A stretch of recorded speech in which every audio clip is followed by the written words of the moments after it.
I want to look back at some of the best stories from 2024, courtesy of our friends at Lake Expo, and they did their top 10 list. We'll go back and forth. You take number one. Okay, PC. so at number one, according to Lake Expo, of the best stories of the year, the idiots help the community, right? And a lot of people might be thinking that's you and me because we get called idiots all the time, right? But they're talking about the Idiots Club, right? They raise a lot of money, give a lot of money away to kids, and they're good friends of ours. We've had them on Lake TV several times. It's just such a wonderful part of the community, and thank goodness we're blessed with a lot of folks like that around here. Of course, Denny and Dan Heiner that started that. Now Max and Kelly Fishbach, the executive directors. Great. The Jesters of Goodwill, and they recently celebrated over $1 million given back. Number two, the Hillbilly Halfwit, you'll remember. The iconic statue was restored,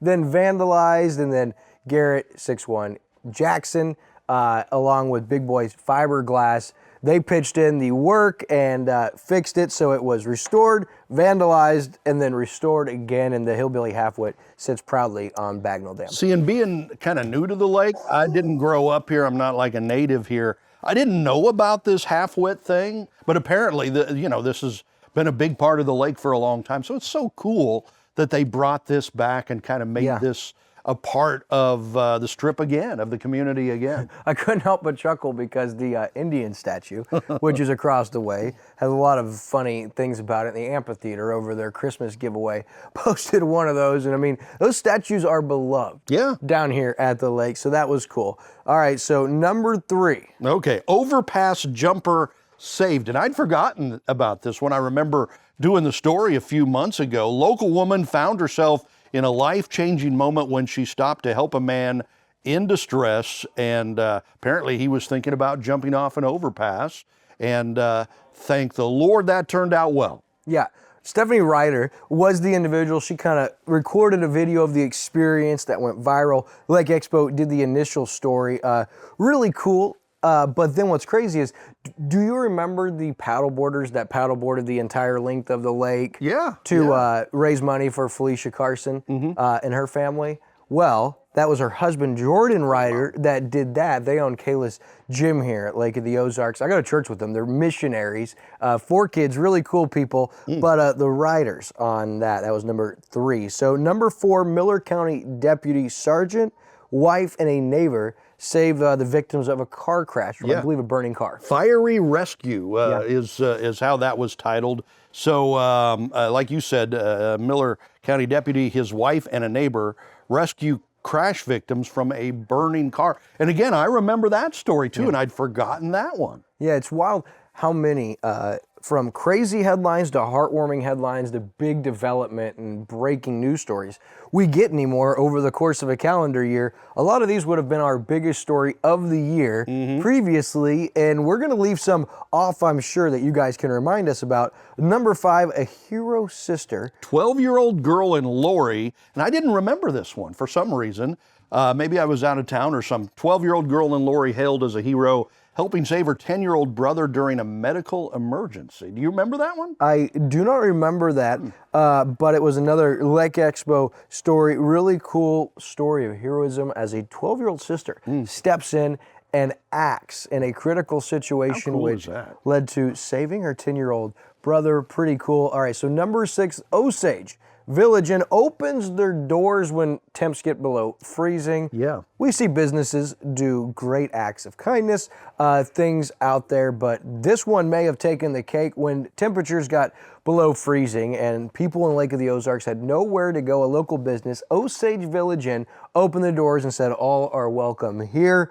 Great story from 2024. Wow, I guess so. And I do kind of remember that one. And of course, this week the temperature's getting really cold, so we can kind of identify with that. Have you ever, thought about, but for the grace of God, there would be me, homeless out there in that weather. How do you survive that? Sure. That would be tough. So it's really cool somebody stepped in. And now I think this probably prompted that, but Osage Beach does have a warm station. The church at Osage Hills always opens their doors from 7:30, I believe, p.m. or 8 p.m.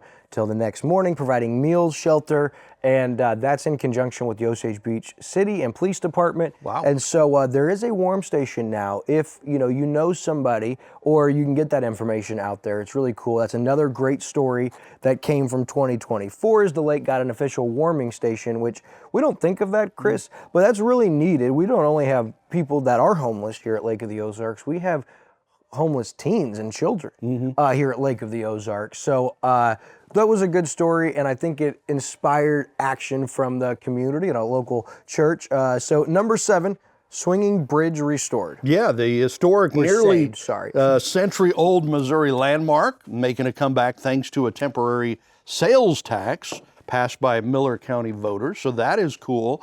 So that swinging bridge saved. And then, of course, we know of Greens Mill Bridge, saved by some locals who took it over independently from the state, and they're turning that into like a place for people to go and get married and do events and stuff like that. So that's really cool that people are stepping in and saving these things, because like we were talking down on the strip with the big statues and stuff like that, these bridges are a huge part of our history too. Sure.